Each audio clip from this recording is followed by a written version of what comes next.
অজু থাকা অবস্থায় যদি কেউ কোনো অশ্লীল কথা বলে আর আমি তা শুনতে পাই, তাহলে কি আমার অজু ভেঙে যাবে? উত্তর হলো না। কোনো অশ্লীল কথা কেউ যদি বলে তিনি গুনাহগার হবেন, তার নিজেরও অজুভঙ্গ হবে না। অজুভঙ্গ হওয়াটা তো কোনো গুনাহের বিষয় না। অজুভঙ্গ হওয়ার চাইতে বড় ক্ষতি তার হবে। অজুভঙ্গ হলে আবার অজু করলে সেটা রিকভার হয়ে যাবে, কিন্তু অশ্লীল কথা বলার কারণে যে কবিরা গুনাহ হবে বা গুনাহগার হবে, সেই গুনাহ রিকভার করতে হলে তাকে তওবা করতে হবে। আর যিনি শুনেছেন তিনি স্বেচ্ছায় সজ্ঞানে ইচ্ছাকৃতভাবে আনন্দচিত্তে শুনেছেন এমন নয়, বরং তার কানে এসেছে, এরকম হলে তার কোনো দায় নেই ইনশাআল্লাহ তাআলা। অজু ভাঙার তো প্রশ্নই ওঠে না।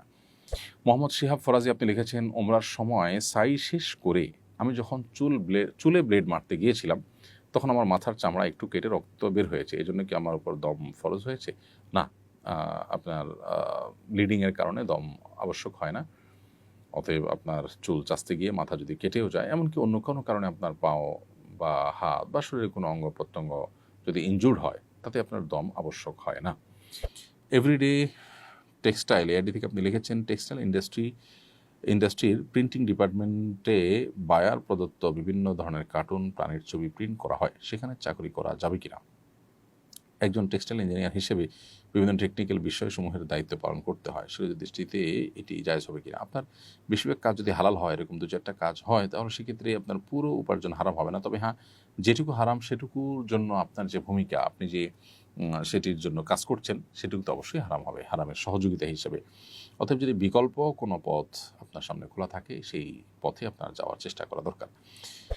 ফারজান আক্তার আপনি লিখেছেন, দুরুদ ইব্রাহিম একবার পাঠ করার সময় অন্যান্য ছোট দুরুদ কয়েকবার পাঠ করা যায়, সেক্ষেত্রে কোনটা পাঠ করা উত্তম? নামাজের মধ্যে দুরুদ ইব্রাহিমই পাঠ করা উত্তম, সেটা তো বলাই বাহুল্য, কারণ এটি সুন্নাহ দ্বারা সাব্যস্ত। একটি সুন্নাহ অসংখ্য নফলের চাইতে শ্রেষ্ঠ, অর্থাৎ সুন্নাহ নয় এরকম সাধারণ নফলের চাইতে সুন্নাহ অনেক বেশি গুরুত্বপূর্ণ। বিধায় দুরুদ ইব্রাহিম পড়তে হবে, কারণ নবী করিম সাল্লাল্লাহু আলাইহি ওয়াসাল্লাম নামাজে আমাদেরকে এটি পাঠ করার শিক্ষা দিয়েছেন।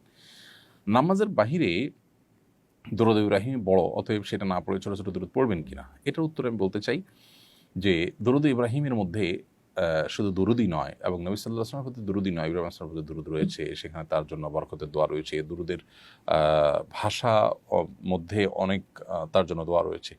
আপনি দুরুদ যত ছোট হবে, সেখানে দোয়ার ভাষাও তত ছোট হবে।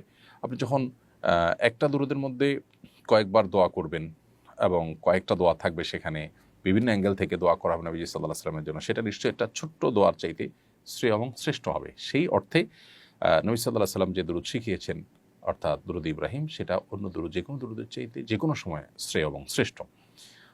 এটা ঠিক যে নবী সাল্লাল্লাহু আলাইহি ওয়াসাল্লাম বলেছেন, মান সাল্লা আলাইহি মাররাতান সাল্লাল্লাহু আলাইহি আশারা, কেউ যদি আমার প্রতি একবার দুরুদ পাঠ করে, তার প্রতি আল্লাহ তাআলা 10 বার রহমত নাযিল করবেন। সে অর্থে দুরুদ ইব্রাহিমকে পড়ার চাইতে ছোট ছোট দুরুদ যদি হাদিসে বর্ণিত হয়, সেগুলো কয়েকবার পড়া উত্তম। আর যদি হাদিসে বর্ণিত না হয়, তাহলে হাদিসে বর্ণিত দুরুদ অন্য সাধারণ দুরুদের চাইতে উত্তম, সেটা বলার অপেক্ষা রাখে না।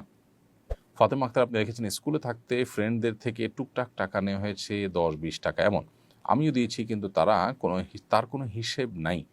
অনেক বছর চলে গেছে, মনেও নাই কোনো টাকা পাবো কি না, কেউ টাকা পাবে কি না, কিন্তু এখন ভয় হচ্ছে আমি 1 টাকা হলেও ঋণী আছি কিনা। এ ভয় থেকে বাঁচার জন্য যদি কিছু টাকা দান করি, আমার ঋণ মাফ হবে কিনা? হ্যাঁ, কিছু টাকা যদি আপনি দান করে দেন ওই নিয়তে যে আল্লাহ, কেউ যদি আমার কাছ থেকে টাকা পাওনা থেকে থাকে, তাদেরকে আপনি এর সব দিয়ে দিবেন, সেই মর্মে আপনি দান করে দিতে পারেন এবং দায়মুক্ত হয়ে যাবেন ইনশাআল্লাহ বিদিনিল্লাহ। আর খুব ছোটোখাটো কোনো অ্যামাউন্ট হলে সাধারণত বন্ধুবান্ধবরা সেটা দায় দাবি রাখেও না। অতএব প্রথমত এটা নিয়ে আপনার খুব বেশি অরিড হওয়ার কারণ নেই। দ্বিতীয়ত হলো যে যদি কিছু টাকা আপনি দান করে দেন, আনুমানিক যে এর বেশি হবে না, অতএব এই টাকাটা আমি দান করে দিলাম, নিজে সওয়াবের নিয়ত না করে যারা পাওনাদার হতে পারে সম্ভাব্য তাদের পক্ষ থেকে, তাহলে ইনশাআল্লাহ আপনি দায়মুক্ত হয়ে যাবেন। প্রিয় দর্শক, এমডি শফিকুল ইসলাম আপনি লিখেছেন, আমি কোরআন শরীফ 17 পারা মুখস্থ করেছি, এখন মোবাইলে অনেক আসক্ত হয়ে পড়েছি, নিয়মিত তেলাওয়াত করা হয় না, মাঝে মধ্যে তেলাওয়াত করি, আপনার পরামর্শ উপদেশ কামনা করছি। মাশাআল্লাহ, 17 পারা কোরআন মুখস্থ করা মানে তো অনেক বড় একটা অ্যাচিভমেন্ট এবং অর্জন। মোবাইলের আসক্তি আমাদের জীবন থেকে অনেক মূল্যবান বিষয়কে, অনেক মূল্যবান বস্তুকে কেড়ে নেয়। অতএব এই ব্যাপারটাতে আমাদের মনোযোগী হওয়া উচিত, আমরা যাতে কোনোভাবে মোবাইল ব্যবহারে আপনার মাত্রা জ্ঞান হারিয়ে না ফেলি এবং আসক্ত হয়ে না পড়ি। এটা থেকে উত্তরণের জন্য নিজের বিরুদ্ধে নিজেকে সঠিক সিদ্ধান্ত এবং কঠোর সিদ্ধান্ত গ্রহণ করবার জন্য প্রস্তুতি নিতে হবে। আপনি স্মার্টফোন ব্যবহার করে একটা বাটন ফোন ব্যবহার করেন এবং এতে আপনার সামান্য কিছু অসুবিধা হবে, কিন্তু অর্জন হবে তার চেয়ে অনেক বেশি। এর বাইরে স্মার্টফোনে আপনি সোশ্যাল মিডিয়ার স্ক্রলিং বন্ধ করার জন্য সেই অ্যাপগুলোকে আনইনস্টল করে ফেলুন এবং এই সিদ্ধান্তে অটল থাকুন। এতে আপনার যত কষ্টই হোক, ইনশাআল্লাহ এরপর দেখবেন আপনার সময়ের মধ্যে বারাকা আল্লাহ তাআলা দিচ্ছেন। অথবা যদি এটা ব্যবহার করতেই হয় তাহলে লিমিটেড টাইম ব্যবহার করবেন, একটা নির্দিষ্ট সময়, এরপর এটা অটোমেটিক যাতে লক হয়ে যায় সেই এরকম অনেক অ্যাপ আছে, সেই অ্যাপগুলো ইনস্টল করতে পারেন, ব্যবহার করতে পারেন।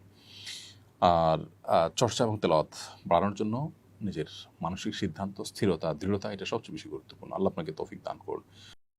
আসুন্নাহ ফাউন্ডেশন, উম্মার স্বার্থে সুন্নাহর সাথে।